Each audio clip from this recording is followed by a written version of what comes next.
তরুণ প্রজন্মকে দক্ষ করে গড়ে তুলতে ডি8ভুক্ত দেশগুলোর নেতাদের প্রতি আহ্বান জানিয়েছেন অন্তর্বর্তী সরকারের প্রধান উপদেষ্টা ডক্টর মোহাম্মদ ইউনূস।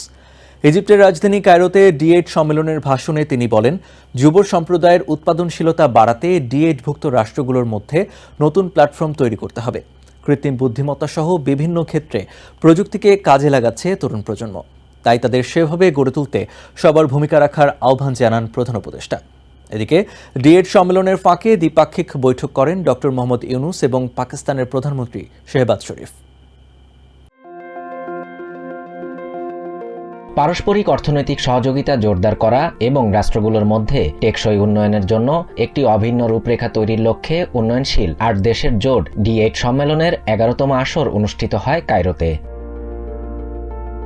আয়োজক রাষ্ট্র ইজিপ্ট ছাড়াও যেখানে অংশ নিয়েছেন Bangladesh, Indonesia, Iran, Malaysia, Nigeria, Pakistan ও তুর্কির শীর্ষ নেতারা। সম্মেলনে দেয়া ভাষণে বাংলাদেশের অন্তর্বর্তী সরকারের প্রধান উপদেষ্টা ডক্টর মোহাম্মদ ইউনূস স্টার্টআপ, ব্যবসা, অর্থায়ন এবং যুব সম্প্রদায়ের উৎপাদনশীলতা বাড়াতে ডি8ভুক্ত রাষ্ট্রগুলোর সরকারের প্রতি নতুন প্ল্যাটফর্ম তৈরির আহ্বান জানান। পরবর্তী প্রজন্মকে ভবিষ্যৎ অর্থনীতির নেতৃত্ব দিতে সক্ষম করে গড়ে তুলতে ডি8ভুক্ত রাষ্ট্রগুলোকে তাদের শেখার প্রক্রিয়াকে নতুন করে উদ্ভাবনের আহ্বানও জানান প্রধান উপদেষ্টা।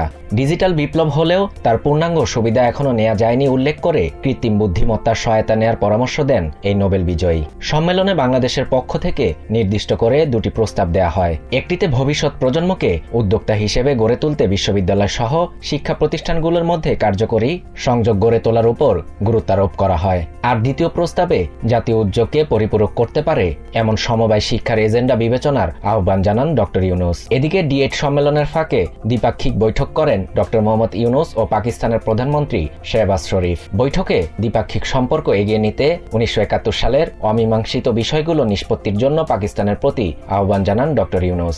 এই সময় পাকিস্তানের প্রধানমন্ত্রী বলেন, ১৯৭৪ সালে ত্রিপক্ষীয় চুক্তিতে বাংলাদেশ, পাকিস্তান ও ভারত বিষয়গুলো মীমাংসা করেছে। তবে যদি অন্যান্য অমীমাংসিত সমস্যা থাকে তবে সেগুলো আবারও দেখা হবে। ব্যবসা বাণিজ্য বৃদ্ধি এবং ক্রীড়া ও সংস্কৃতি বিনিময়ের মাধ্যমে দুই দেশের মধ্যে সম্পর্ক জোরদার করতে সম্মত হন দুই নেতা। শাহরিয়ার শাফাত, TVN24 news desk. New York থেকে সম্প্রচারিত TVN24 টেলিভিশন বিশ্বজুড়ে বাঙালির কণ্ঠস্বর।